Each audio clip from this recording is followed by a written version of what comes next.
Hello. 안녕하세요. So it is a great honor to speak at the Sakyadhita International Conference today.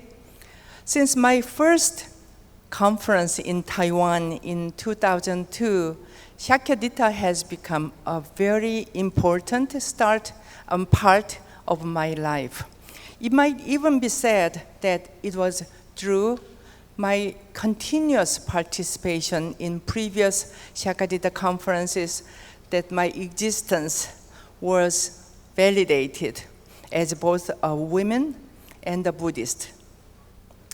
When we study modern Buddhist history, we often use modernity as a frame of reference.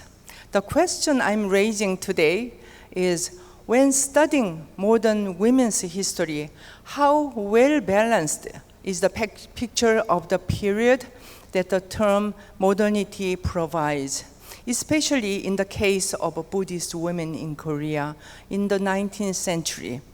So it is important for us to look at who the bhikshunis or the Buddhist women of the modern period specifically were. So for more than 20 years, I have felt the importance of oral history research and have emphasized it on several occasions. But I don't think I really knew them until I recently came across the source of oral histories on modern Buddhist women. The source I'm referring to is a collection of recordings made by Samosunim, a bhikkhu, a monk, who preached in America for a long time.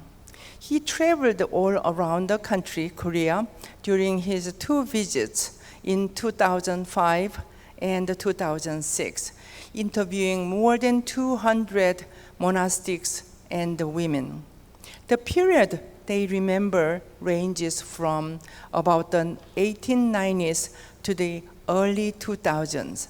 As I listened to their stories, I realized vividly that their lives were indeed ones of hardship and struggle. I've always been interested in Buddhist history, but I've never been trained in historical research methodology. I've spent most of my life studying Buddhist philosophy and doing so in a traditional way, like mining the gold mine of Buddhist ideas through text left behind by the masters. So recently, however, my interest in women has led me to reflect on my research. I realized that I ultimately wanted my studies to be relevant to my life. Since the subject of my studies in Buddhism, I've had many opportunities for good teaching and practices, but I cannot say I truly understood it until I realized that at the root of my existence, I was a woman, and the world of other women's experiences resonated with that of mine. I also realized that the world of their experiences could only very rarely be found in any of the books filling the shelves of my office. So I will skip the 2 paragraphs.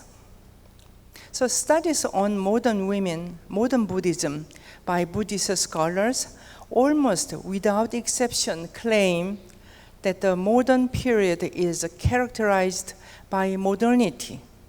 And the modernity takes as its main criteria instances of social manifestation, such as institutional establishment and the social influences.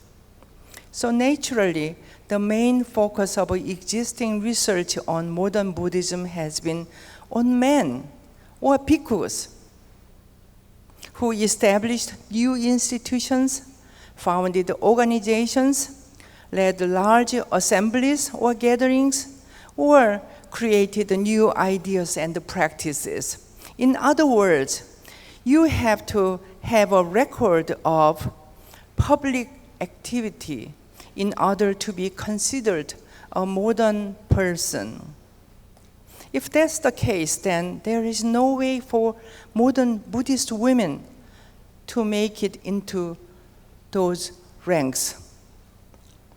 So my point here is that measuring modernity through the lens of institution and the reforms does not tell the whole story of women's history and their lives.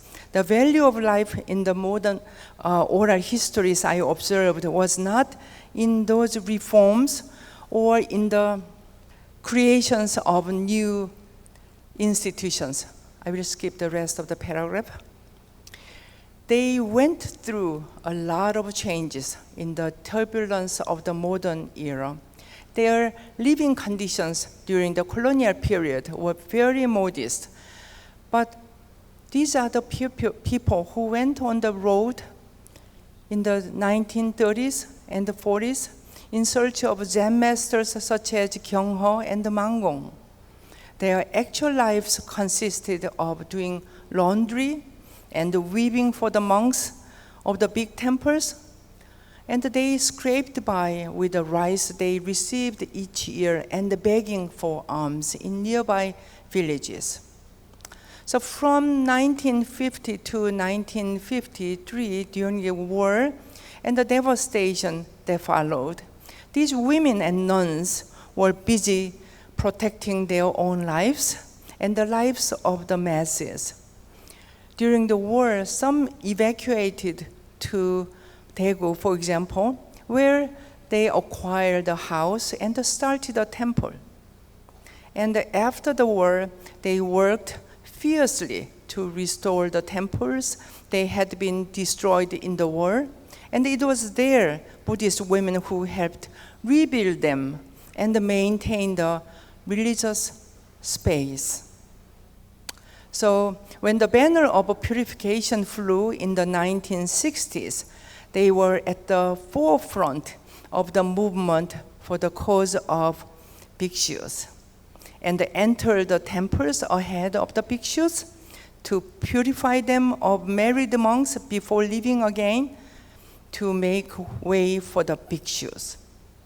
So while these women lived on the margins of history, there is still a direction to their lives. And I think that thanks to the modern era, as well as the presence of these women during that period, Korean Buddhism was able to grow exponentially in the 1970s. Fortunately, the overall improvement in the status of women and in the social material basis of that time also helped them expand their activities. So I will skip the two big paragraphs. So regarding the significance of modernity for these modern bhikshunis and women, I have come to the following tentative conclusions over the past year of listening to these oral histories. First of all, these women attempt to reflect on their lives and engage in subjective and autonomous thought and reflection on their own existence. They seek to expand their individual subjective consciousness through various activities throughout their lives. They seek to escape and improve the conditions they define their current lives by systematizing the structure of their individual temples or lineages within modern spaces and the social environment. While it is difficult to find voices asserting for women's equality, we can nevertheless clearly observe a will to improve the irrationalities of their current lives. They do not openly expose the irregularities or contradictions in the Buddhist world of their time, but still express their thoughts on the contradictions of their current lives. They reveal that the highest goal of a Buddhist is cultivation, and they set a direction and make a difficult, diligent effort to move forward on the path even under difficult conditions. Their collective efforts and the organization should be specially noted. In addition, collective activities such as securing a space for practice, they can accommodate more people, and rehabilitating temples appear to be an effort to restore the tradition of communal life. In the aftermath of the Korean War, female practitioners began to enter war-torn temples in an earnest and organized manner to secure their own living and practice spaces, and to work there to restore the temples. This would have required not only physical labor, organizational skills, and administrative strengths, but above all, religious charisma and an inspirational power to gather devotees, to generate and receive offerings. So these leaders' experience in leading and directing large-scale rebuilding efforts would later become the driving force behind the Bhikshuni's collective energy and power accomplished remarkable strides after 1970s. And when these nuns said they were going to rebuild the temples and create a religious space, it was the lay women who supported them both financially and in their daily lives as devotees and as patrons. So I will conclude. These women do not discuss the significance of their efforts and the suffering in the context of their time, nor do they express a desire to be rewarded or recognized for them. When I asked why they undertook such hardships, their answers are consistent. First, they wanted to create better conditions for practice, and the second, they wanted to live a more meaningful life. In so doing, these women were developing their potential as religious leaders. So their lives clearly had a direction.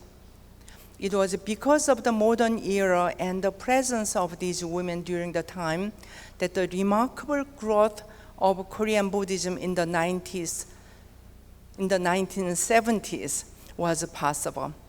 Riding the wave of change that rapidly improved the status and the social material basis of women in society at large, the sphere of their activities expanded dramatically. And that wave is now manifest in the form of Korean Buddhist women working in harmony with the world of this spacious space at COEX in June 2023. It is my hope that the seed sown by these modern women will now be harvested and newly bloom through the eyes and the heart of a new generation of researchers. Thank you.